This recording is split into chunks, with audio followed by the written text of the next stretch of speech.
E agora eu quero convidar você para um bate-papo. Afinal de contas, eu falei no início do programa sobre duas datas importantes deste mês de novembro. Existem outras datas também, mas estas duas, principalmente o dia 18, que é o dia de combate ao racismo. Eu acho inaceitável, Lucy. Verdade, Rita. Eu acho inaceitável. É muita humilhação. A gente vê jogadores de futebol, principalmente, que saem daqui do Brasil e falam com o reconhecimento de serem profissionais, sabe, gabaritados para jogar em times estrangeiros e chega lá, a torcida trata com desprezo, ofendendo, magoando. Eu vou falar a minha opinião, eu acho inaceitável, porque não vê um ser humano, vê o seu amargor dentro de si e joga todo esse amargor no outro.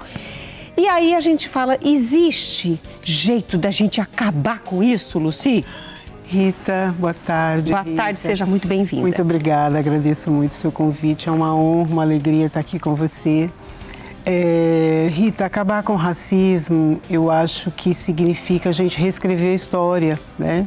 Reescrever a própria história do país, porque o racismo está muito vinculado ao que foi o processo de escravização, né? A essa construção da escravização e achar que toda a população negra ainda é dependente, né? Ainda está naquele processo. Não, a gente foi escravizado, né? A gente viveu um processo de violência. A escravização não foi uma opção. Não foi uma opção. A escravização foi uma violência. E como é que a gente reduz essa violência? Como é que a gente acaba com as violências?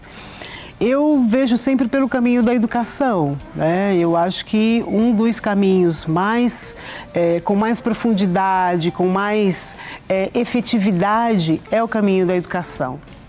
É a gente reconstruir a nossa história, é contar a história daqueles que foram escravizados de um outro jeito, né?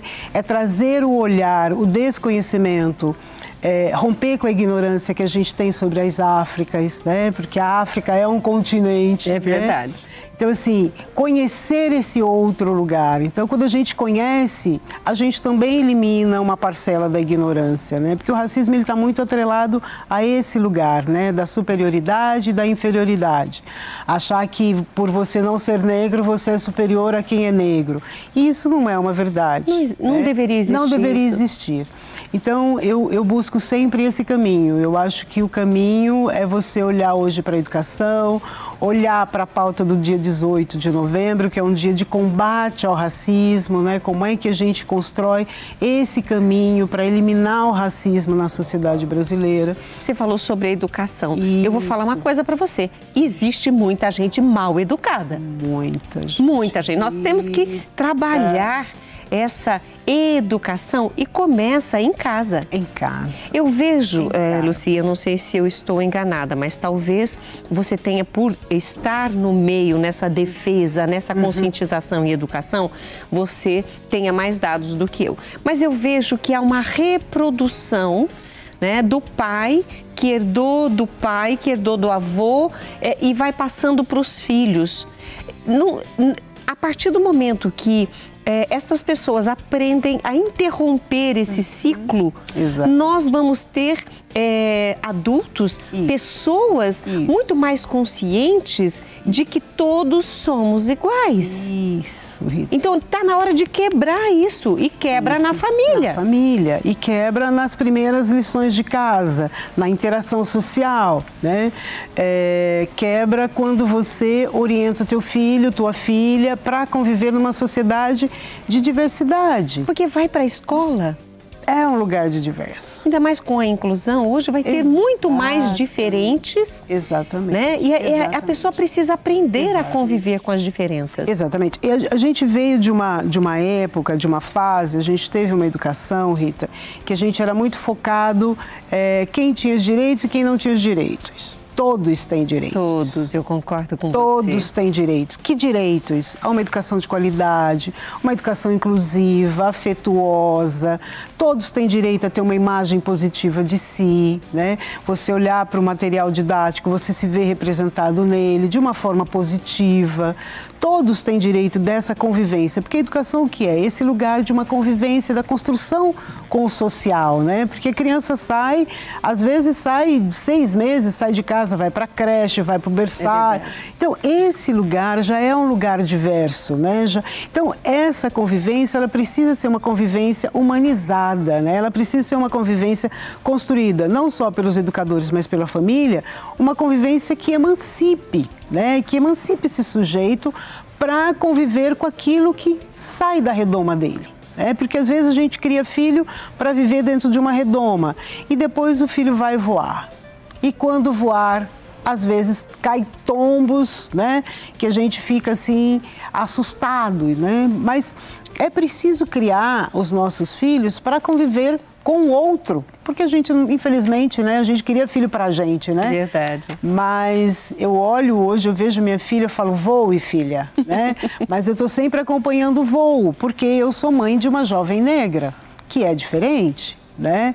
Eu tenho que me preocupar com os lugares que ela vai, eu tenho que me preocupar com a segurança dela. Com as pessoas com as quais ela convive. Com as pessoas com as quais ela convive, né? Então, assim, a minha preocupação, ela sai da universidade, eu fico em casa aguardando. Filha, ela mora fora. Filha, boa noite, né?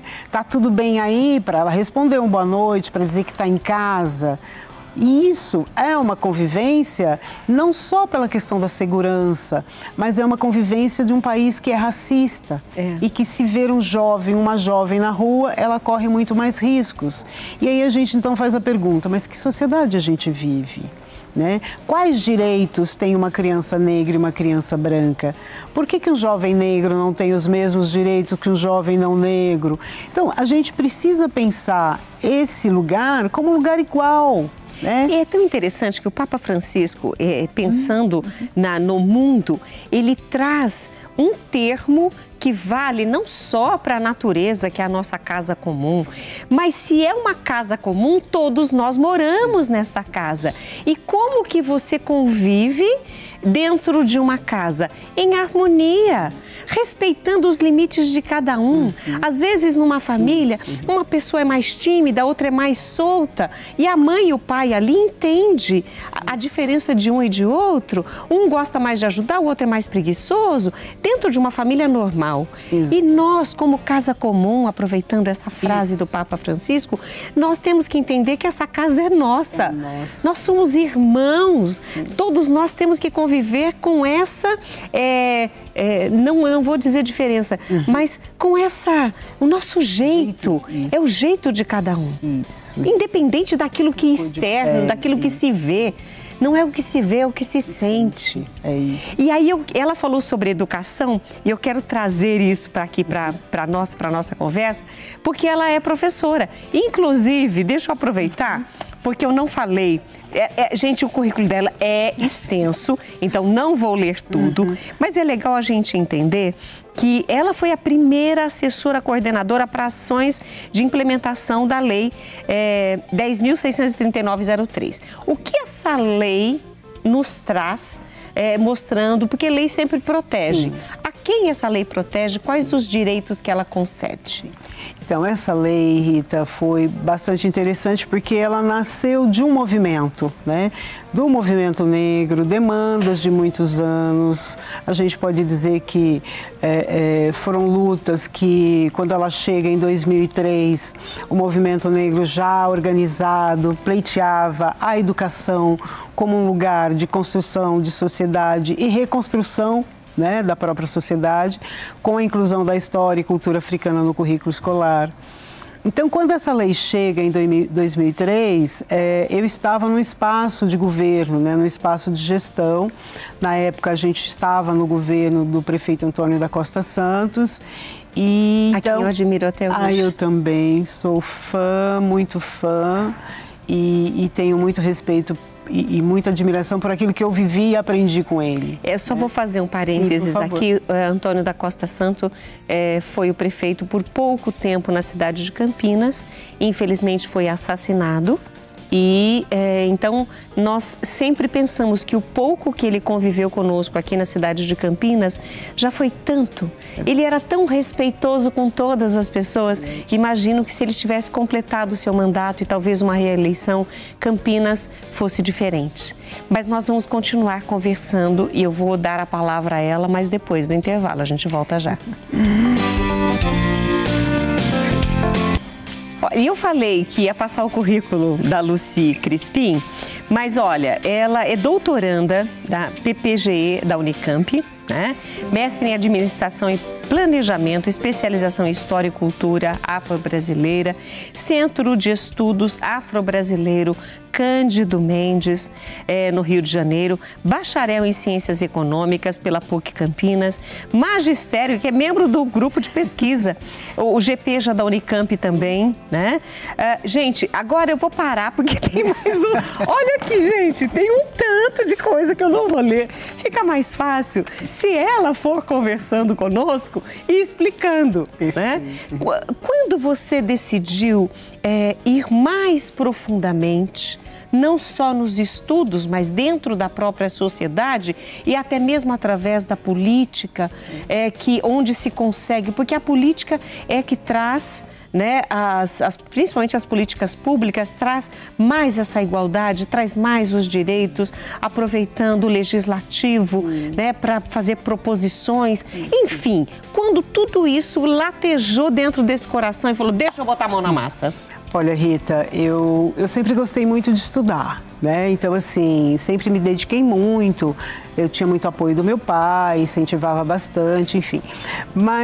E sempre fui ativista da pauta negra, né? Estive sempre nos movimentos sociais, escola, já era professora, enfim. Mas, efetivamente, o que me constrói, assim, me tornar uma guerreira no assunto, foi quando a minha filha, com 3 anos e meio, 4 anos, ela vai para a educação infantil, ela sai de casa, naquele ambiente que era acolhedor, né? Filha única, brinquedos, livros, bonecas, interação, contação de histórias, contava histórias das princesas africanas, enfim. Com 3 anos e meio, 4, eu volto a trabalhar e preciso, né? E ela precisa conviver, então vamos conviver em um outro grupo da faixa etária, vamos buscar escola. Procurei uma escola, vários lugares, mas encontrei uma escola particular, que você falou, né? Inclusive, né? E tinha inclusive uma coordenação da qual eu conhecia dentro da universidade, né? Então, assim, eu estava amparada de muita confiança. E passados 6 meses, ela volta muito feliz, porque também gostava do espaço. Criança gosta de estar na escola com outras crianças, infantil, né? Aquela sala do brincar, né? As fantasias, enfim. E quando minha filha volta, ela me traz algumas tarefas. Então, assim, aquela coisa da responsabilidade, né? Mãe, eu tenho tarefa, você me ajuda, é muita coisa. E a gente tinha o hábito de fazer num lugar, porque eu sou aquela mãe que faz no chão, né? Empurra a mesa de centro, espalha os lápis, as tarefas, e vamos fazer. E estávamos ali pintando e ela me empurra uma folhinha e fala, mãe, pinta essa dos menininhos. E eu pego a folha para pintar e ela diz assim, mãe, pega o lápis cor de pele. Eu disse, pele de quem, minha filha? Ela responde, mãe, não complica, pega o lápis salmão. Com 4 anos. Rita, aquilo assim... Não complica? Não complica, pegue o lápis salmão.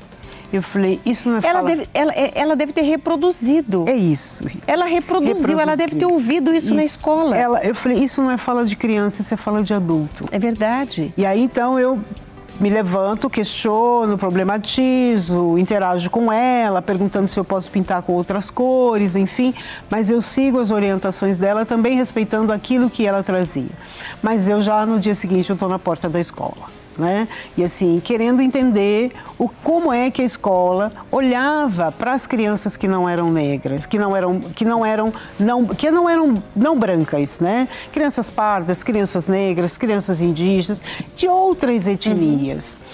E isso me levanta, assim, para eu pensar a escola, né? Para eu pensar esse processo de formação de educadores, né? Para eu pensar o material didático. E aí, então, eu me deparo hoje, né? Eu continuo nesse espaço, minha filha hoje tem 20 anos, né? E eu continuo no projeto de trabalhar a formação de educadores. Então, esse material que eu trago é um material bem recente, de uma região aqui de Campinas, ali da região Orosibo Maia. Eu me dedico à formação de educadores de escola pública, né? Escolas privadas também, certamente. E, inclusive, nós estamos colocando a formação da equipe escolar, que é essa foto que você nos enviou. O que nos traz essa foto? Sim. É esse começo? Isso. Então, esse começo, ele vai marcando algumas atividades que foram feitas em espaços de formação, né? Ali eu trago momentos de interação com livros, momentos de interação com professores, né? Rodas de conversa. Eu fiz recentemente uma formação que eu considerei riquíssima, que é essa que está aí na tela, que foi uma formação junto com as famílias. Olha que legal. Então, assim, a escola fez o convite, eu trabalhava com formação dos professores, a escola fez o convite e juntamos professores, alunos de EJA e famílias. Porque famílias, é importante a gente pensar que a família também precisa compreender que o racismo adoece. E ele adoece não só a minha filha, mas ele adoece o filho do outro também. Por quê? Porque as atitudes acabam sendo agressivas, violentas, né? As falas, o racismo, ele provoca cenas, né, não só de constrangimento, mas de violências mesmo. Ele é agressivo. Ele fere. Ele fere. E não fere. Às vezes a pessoa nem toca em você, mas fere a alma. Aquilo causa uma cicatriz que vai ser lembrada por muito tempo. Para toda a história, Rita. Então, assim, esse lugar, né, de que fere a saúde mental do outro, então a gente também precisa colocar esse como corresponsável. Essa imagem... Nós vamos colocar no ar. Pode colocar, isso. Essa imagem que está aí, que é uma roda de conversa, né, sobre a questão das africanidades, então passa por esse lugar de formação. Pelos espaços que eu passo, educação infantil, ensino fundamental, ensino médio, universidade, eu estou sempre falando sobre as relações étnicos-raciais, eu estou sempre falando de um lugar não racista, eu estou sempre falando dessa prática, né, de luta, de combate ao racismo, promovendo sujeitos melhores. Não só eu quero que minha filha seja, né, melhor para o mundo, mas eu também quero que a juventude, outros sujeitos melhores para o mundo, porque não basta eu ter um, é preciso que tenha todos. Né? E aí eu lembrei daquela frase que completa o que você disse: se você quer um mundo melhor para o seu filho, deixe filhos melhores para o mundo. É isso, é Eu gosto muito disso. Eu gosto muito disso. E Nelson Mandela nos ensina que... Nelson Mandela tem uma frase muito, muito importante que ele diz, eu não vou ser fiel aqui, mas vou parafraseá-lo, que ele diz o seguinte: se as crianças são ensinadas a odiar, elas podem ser ensinadas a amar. E a educação é esse caminho. Né? Então, se a gente ensina o ódio, o afastamento, o constrangimento, né? Se a gente ensina dentro de casa, a gente também pode, num processo de socialização que é a escola, ensinar a amar, né? E fazer esse caminho, ele é ímpar. Porque as crianças... É o amor que transforma, o amor transforma, Rita. É o amor que transforma. É incrível. Ninguém muda ninguém. Ninguém muda. Mas se essa pessoa é amada e ela aprende a amar, ela se muda. Isso. Gente, presta atenção nisso. Isso. Tem gente que fala assim: eu vou casar porque depois do casamento fulana vai mudar. Não vai, só vai mudar se a pessoa quiser. Por isso que o amor é que muda. Porque quando a gente transfere esse amor em todos os âmbitos, Exatamente. em todos os âmbitos. Eu estou falando do casamento, mas nós estamos falando hoje aqui do racismo. Em todos os âmbitos. Onde o amor ele floresce, não tem espaço para mais nada. Não tem, Rita, não tem. E aí, Rita, eu vou, antes de falar dessa imagem que está aqui, eu vou contar uma história para você também. Eu estava professora numa escola de educação pública, e essa escola tinha alunos que ficavam o período todo no espaço educacional. Eles ficavam ficavam num determinado período no espaço e no período contrário ia para a escola. Isso anos 98, início dos anos 2000. E eu tinha um aluno que ele, um belo dia, chega para minha aula com o rosto todo pintado de guache, com o rosto preto de guache. Eu me desesperei. E tinha quantos anos? Ele devia ter, era um 4º ano, né, da educação básica, ele devia estar, André, naquela época, ele devia ter uns 9, 10 anos. E ele chega, que eu não enxergo ele assim, todo de guache. Eu me desesperei. Porque eu falei, se ele tivesse uma crise alérgica ali, né, então pego o André, levo-o para o pátio, lavo, vou para o banheiro e tento tirar o máximo. E chamei a atenção dele, comuniquei a coordenação, chamamos a mãe. Isso passou, foi resolvido, não faça mais isso, não faça mais isso. Em 2015, eu estava professora numa universidade, e eu orientava também num curso de História e Cultura Africana, que foi o primeiro que a gente teve aqui na cidade, e de repente chega um aluno, assim, 1,80 m e pouco, né, num sábado de manhã, entrando na minha aula, dando bom dia, professora, eu bom dia. Enfim, era o mesmo aluno, Rita. Era o André? Era o André. E aí, Rita, ele vai apresentar o trabalho de conclusão de curso comigo, eu oriento o trabalho dele e no final ele leva a mãe, filha, esposa e ele diz assim: professora, você lembra quando eu cheguei na escola com a cara toda preta de guache? Eu disse, claro, André, me traumatizou, lembro até hoje. Ele falou, naquele dia eu queria ficar igual a você. Nossa, então, que coisa linda. Essa é a melhor. Olha, me assim, arrepiou. Eu amo essa história porque eu sei que ele, onde ele estiver, a gente tem esse vínculo, né? E ele quis ficar igual a mim. E ele foi meu aluno. Eu falo que a gente tem coisas que a gente não explica, mas que esse caminho é construído, né? E ele foi meu aluno e eu orientei o trabalho dele, ele tornou-se professor, né? Enfim, acompanho de longe. Com certeza um excelente professor, eu não vou nem questionar. Nós estamos encerrando a nossa entrevista, gente, mas tem tanta coisa ainda para a gente conversar. Porque, afinal de contas, nós estamos aqui junto com você na sua sala, na sua casa, no seu trabalho, conversando juntos. Eu nem olhei todas as participações aqui, mas é porque hoje nós queremos, e sempre, não hoje somente, mas hoje e sempre, gente, amar mais e tirar as diferenças, as divisões, os ódios, tudo aquilo que não é de Deus. O que não é de Deus, vamos jogar fora. Isso. Eu quero agradecer demais, não vai dar tempo de mostrar as outras fotos, mas por mim eu ficaria conversando com você direto, porque eu achei muito importante nós falarmos e darmos esse start. É isso, Rita. E olha, agora eu já sei, eu vou pintar meu rosto de guache, porque eu quero ser igual ela, viu, gente? Essa mulher ama ler, ela gosta de estar junto, de conscientizar, de participar dessa educação. Eu vou ser sincera, André, obrigado pela dica, viu, André? Minha querida, muito obrigada por estar conosco.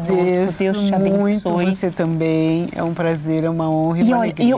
Eu vou fazer o seguinte. Sim. Nós estaremos com esse programa na quarta-feira também. Perfeito. Então, perfeito. Poderíamos falar mais, mas nós temos que encerrar. Perfeito. Já disponibilizamos os seus contatos e o convite para voltar. Muito obrigada, Rita. Eu te agradeço. Viu? Oh, delícia. Gente, eu vou embora, porque eu tenho uma amiga me esperando do lado de lá, porque Natal tá chegando, a gente vai fazer um porta-panetone maravilhoso.